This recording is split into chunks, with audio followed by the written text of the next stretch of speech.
نحمدہ نصلی علی رسولہ الکریم فاعوذ باللہ من الشیطان الرجیم بسم اللہ الرحمن الرحیم الصلاة والسلام علیک یا سید المرسلین۔ عرص حق ہے مسند رفعت رسول اللہ کی، دیکھنی ہے حشر میں عزت رسول اللہ کی، قبر میں لہرائیں گے تا حسر چشمے نور کے، جلوہ فرما ہوگی جب طلعت رسول اللہ کی۔ لا و رب العرش جس کو جو ملا ان سے ملا، بٹتی ہے کونین میں نعمت رسول اللہ کی۔ سورج الٹے پاؤں پلٹے چاند اشاروں سے ہو چاک، اندھے نزدیک دیکھ لے قدرت رسول اللہ کی۔ عرص حق ہے مسند رفعت رسول اللہ کی، دیکھنی ہے حشر میں عزت رسول اللہ کی۔ میرے پیارے عزیز ساتھیوں، السلام علیکم ورحمۃ اللہ وبرکاتہ۔ آج کا جو گفتگو ہوگا حدیث شریف کی روشنی میں، وہ زنا اور سود کے متعلق ہوگا، کیونکہ آج کل زنا اور سود عام ہو چکا ہے۔ اگر سود کی بات کریں تو آپ اور ہم دیکھتے رہتے ہیں کہ ہم لوگ کا جو سوشل میڈیا ہے، سوشل میڈیا کے ذریعے سے لون پہ فون، لون پہ یہ نکالو، لون پہ گھر لو، لون پہ گاڑی لو، لون پہ زمین لو، چاہیے اگر آپ کے پاس بزنس کے لیے پیسے نہیں ہیں تو لون پہ لو، اتنا انٹرسٹ آپ کو دینا ہے، اتنا بیاج، اتنا سود آپ کو دینا ہے، بس آپ لون پہ لیتے جاؤ۔ موبائل کے ذریعے سے جو بدکاریاں ہوتی ہیں موبائل پہ عام ہو چکی ہیں، بس ہماری انگلی کا اشارہ موبائل کے ٹچ پر پڑتے جائے اور اس کا جو حروف ہے ہم لکھتے جائیں۔ ہر گندی چیز، ہر اچھی چیز موبائل کے اندر موجود ہے، لیکن اچھی چیز لوگوں کو کہاں پسند آتا ہے؟ اچھی چیز لوگ دیکھنا کہاں پسند کرتے ہیں؟ لوگوں کو تو وہ دیکھنا ہے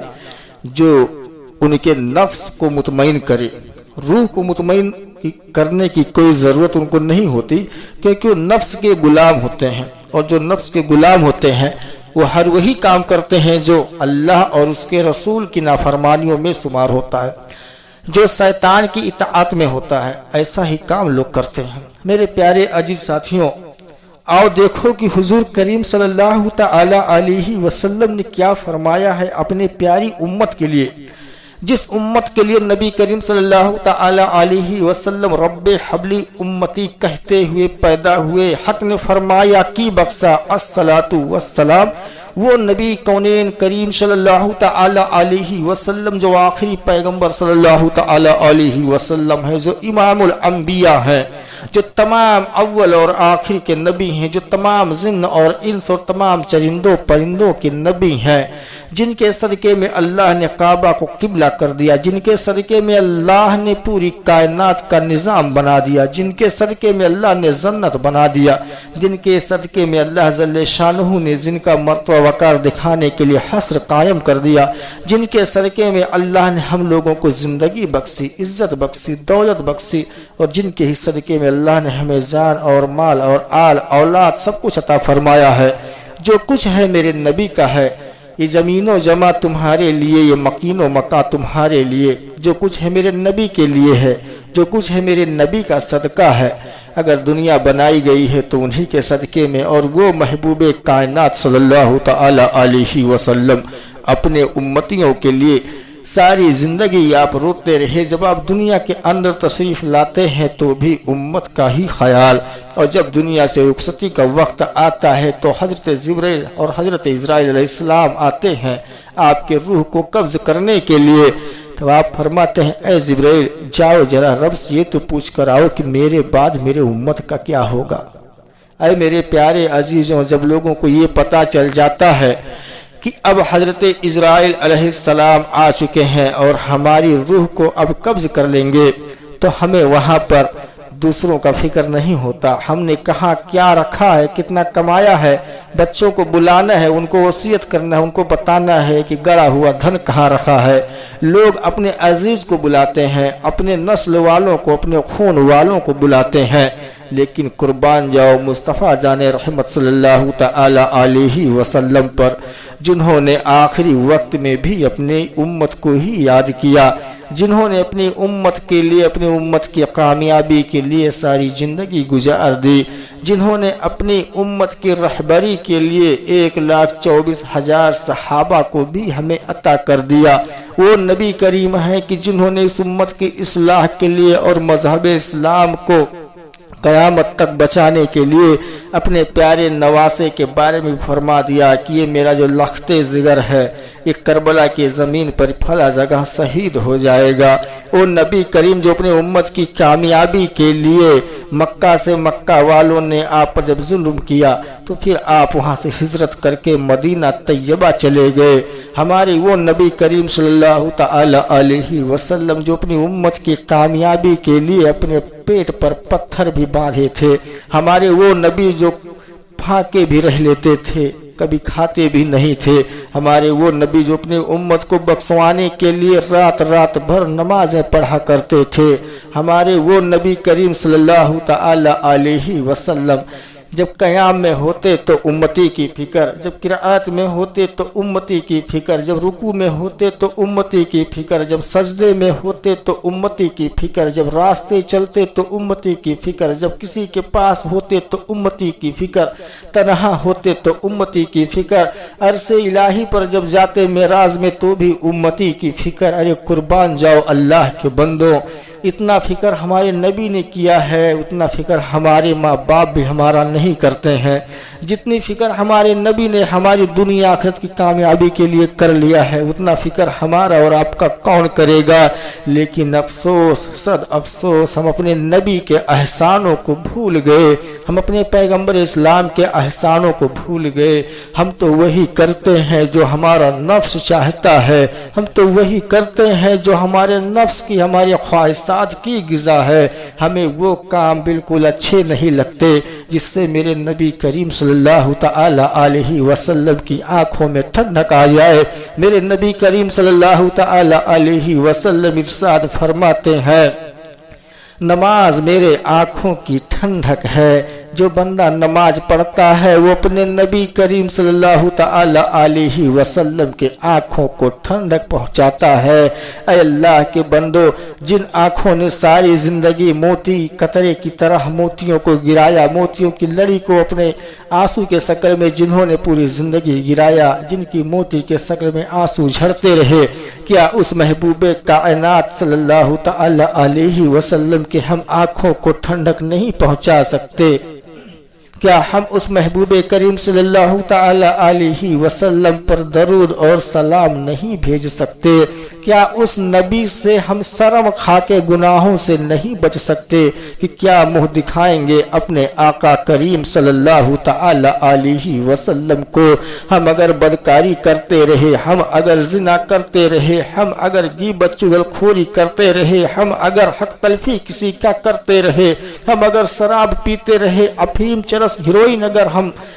یوز کرتے رہے, کھاتے اور پیتے رہے, تو اے لوگوں بتاؤ, اگر ہم نماز چھوڑتے رہے, ہمارے پاس مال ہے, اگر ہم نے زکوٰۃ ادا نہ کیا, اگر ہمارے پاس مال ہے راہ خدا میں خرچ نہ کیا, اگر ہمارے پاس مال اللہ نے دیا ہے تو ہم نے غریب کی مدد نہیں کی, کون سا منہ لے کر ہم اپنے نبی کریم کے سامنے میدان محشر میں کھڑے ہوں گے؟ کون سا چہرہ ہم لے کر ان کے سامنے آئیں گے؟ ہمارا تو دعویٰ رہتا ہے کہ جنت رسول اللہ کی, ہم رسول اللہ کے. ارے جنت رسول اللہ کی ہے لیکن ہم رسول اللہ کے کیسے بن گئے؟ ہم تو رسول اللہ کے بن ہی نہیں پائے. نبی نے فرمایا کہ اے لوگوں, شراب حرام ہے, چھوڑ دو, اس کو مت پیو. آج ہمارے لوگوں کے اندر شراب کی جو نشہ خورانے والی بات ہوتی ہے, بہت سارے لوگ جب سامنے سے گزرتے ہیں, سلام کرتے ہیں تو ان کے جسم سے بھی بدبو آتا ہے شراب کا. بہت سے لوگ ایسے ہیں کہ جو کہتے ہیں ہم نبی کے دیوانے ہیں, نبی کے چاہنے والے والے ہیں جو چڈیاں پہن کر بازاروں میں گھوما کرتے ہیں، کہتے ہیں ہم نبی کے چاہنے والے ہیں جو نمازوں کو ترک کرتے دنیا کے اندر اپنے آپ کو مشغول کر دیتے ہیں، کہتے ہیں کہ ہم نبی کے دیوانے ہیں جو فلموں میں اپنے آپ کو مشغول کر کے رکھے ہیں، وہ کہتے ہیں کہ جنت تو ہمارے نبی کی ہے اور ہم نبی کی ہیں۔ ارے جھوٹ ہے، یہ مکار ہے، مکاریت تو چھوڑ دو اللہ کے بندو، اللہ کا خوف کرو اور اللہ سے ڈرو، اللہ کے رسول سے حیا کرو، ان فرشتوں سے حیا کرو جو تمہارے تنہائی کے بھی گواہ ہیں، جو تمہارے محفل کے بھی گواہ ہیں، جو تمہارے رہبروں کے بھی گواہ ہیں، جو تمہارے چلنے پھرنے کی بھی گواہ ہیں، جنہوں نے تمہارے پورے دفتر کو لکھ ڈالا ہے، جنہوں نے تمہارے پورے کارنامے کو لکھ ڈالا ہے۔ کیا منہ دکھاؤ گے میدان محشر میں؟ کیا منہ لے کر جاؤ گے مصطفیٰ جان رحمت کے سامنے؟ کون سے منہ سے کہو گے کہ یا رسول اللہ آپ نے تو فرمایا تھا کہ یہ کام مت کرو، ہم تو وہی کرتے رہے، آپ نے جو کہا مت کرو ہم وہ کرتے رہے، اور آپ نے جو فرمایا کہ یہ کرو ہم نے اس کو کبھی نہیں کیا، کون سا منہ لے کر جاؤ گے؟ اے اللہ کے بندو، ابھی بھی وقت ہے مصطفیٰ جان رحمت صلی اللہ تعالی علیہ وسلم کی فرما برداری کر لو۔ اے لوگوں 1400 سال پہلے کا واقعہ دیکھو، وہ دور تو دیکھو کہ اس وقت اتنا اناج بھی پیدا نہیں ہوتا تھا، جتنی سہولیتیں آج ہیں اتنی سہولیت تب بھی ہوا نہیں کرتی تھی، لیکن 313 مل کر 1000 پر غالب آ جاتے ہیں۔ کربلا کی زمین پر 72 جب ہوتے ہیں تب ہزاروں کی فوج پر غالب آ جاتے ہیں۔ حضرت عباس علم بردار جب رن میں نکلتے ہیں تو بھگدڑ مچتا ہے، حضرت قاسم جب رن میں نکلتے ہیں تو بھگدڑ مچتا ہے، حضرت امام علی مقام رضی اللہ تعالی عنہ جب نکلتے ہیں رن کے اندر میدان کے اندر جنگ کے لیے تو بھگدڑ مچ جاتا ہے۔ جانتے ہو کیوں؟ وجہ یہ تھا کہ وہ فرمان مصطفیٰ کے قائل تھے، وہ نفس کے غلام نہیں، وہ غلام رسول تھے، وہ حب خدا تھے، وہ نبی کے محبوب تھے، اللہ کے حبیب ہوا کرتے تھے۔ اے میرے پیارے اللہ کے بندوں، ذرا دیکھو تو کربلا کے واقعہ کو، نبی کی زندگی کو تو دیکھو،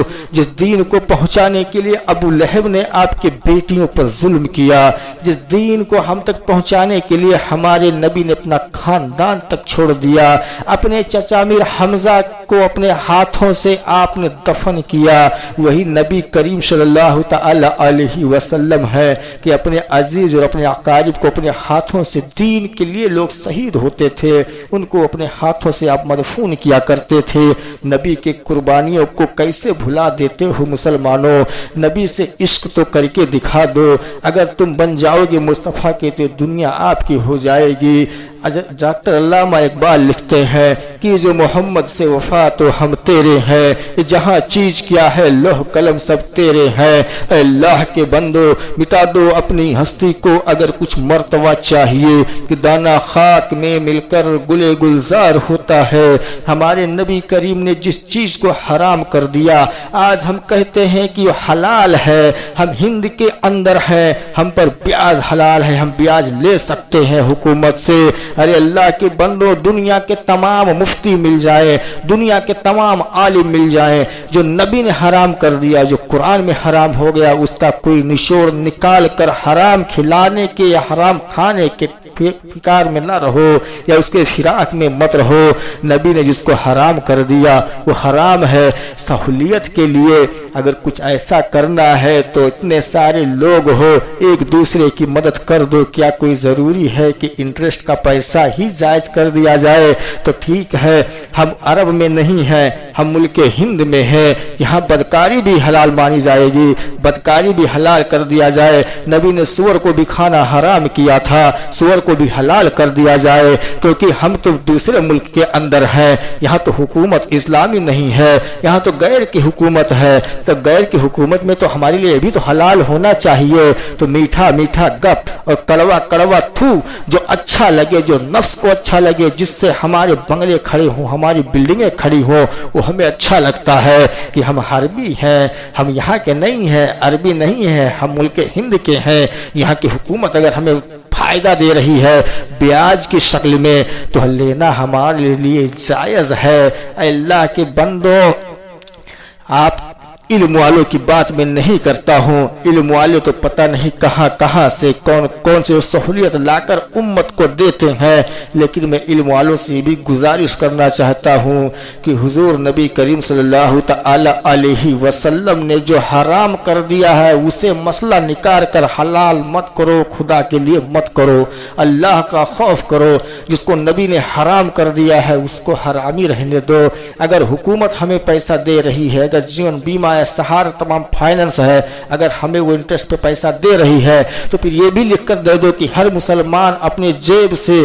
انٹرسٹ پہ پیسہ کسی کو بھی دے سکتا ہے، چاہے مسلم ہو چاہے غیر مسلم ہو، 100 روپے پہ 10 روپے وہ مہینے کا لے سکتا ہے۔ یہ بھی فتویٰ یا تو آپ ایجاد کر دو اور نہیں تو اور جتنے فتوے ہیں اس کو آپ رد کر دو، اور رد کرنے کے بعد کہہ دو وہی چلے گا جو مصطفیٰ چاہیں گے۔ ہم مسلمان ہیں، اہل سنت والجماعت کے ہیں، ہم وہی کریں گے جو امام علی مقام نے کیا، ہم وہی کریں گے جس کو حضرت زین العابدین نے اور تمام صحابہ کرام نے کیا۔ اے میرے پیارے عزیزوں، حاکم نے صحیح سند کے ساتھ حضرت ابن عباس رضی اللہ تعالی عنہما سے روایت کی ہے کہ حضور صلی اللہ علیہ وسلم نے پھلوں کو بڑا ہونے سے پہلے بیچنے سے منع فرمایا، اور فرمایا جب کسی شہر میں زنا اور سود عام ہو جائے تو انہوں نے گویا خود ہی اللہ کے عذاب کو دعوت دے دی ہے۔ ابو یولا نے سند زیاد کے ساتھ حضرت ابن مسعود رضی اللہ تعالی عنہما سے روایت کی ہے کہ انہوں نے حضور صلی اللہ علیہ وسلم کی حدیث بیان کرتے ہوئے فرمایا کہ کسی قوم کا زنا اور سود کاری ظاہر نہیں ہوتے مگر وہ لوگ عذاب الہی کو اپنے لیے حلال کر لیتے ہیں، یعنی جو قوم زنا اور سود خاری میں مبتلا ہے اس نے گویا عذاب الہی کو دعوت دے دی ہے۔ احمد نے یہ حدیث نقل کی ہے، ایسی کوئی قوم نہیں جس میں سود چل نکلے مگر وہ قحط سالی میں مبتلا ہو کہ نہ ہو،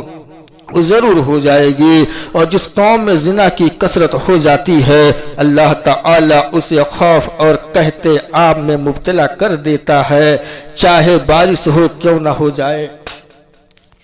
احمد نے ایک طویل حدیث میں، ابن ماجہ نے مختصراً اور اصبحانی نے اس حدیث کو بیان کیا ہے کہ حضور صلی اللہ علیہ وسلم نے فرمایا کہ جب مجھے معراج میں سیر کرائی گئی اور ہم ساتویں آسمان پر پہنچے تو میں نے اوپر دیکھا تو مجھے بجلی کی کڑک اور گرج چمک نظر آئی، پھر میں نے ایسی قوم کو دیکھا جن کے پیٹ مکانوں کی طرح تھے اور باہر سے ان کے پیٹوں میں چلتے پھرتے سانپ نظر آ رہے تھے۔ میں نے پوچھا اے جبریل یہ کون ہے؟ انہوں نے جواب دیا کہ یہ سود خور ہے۔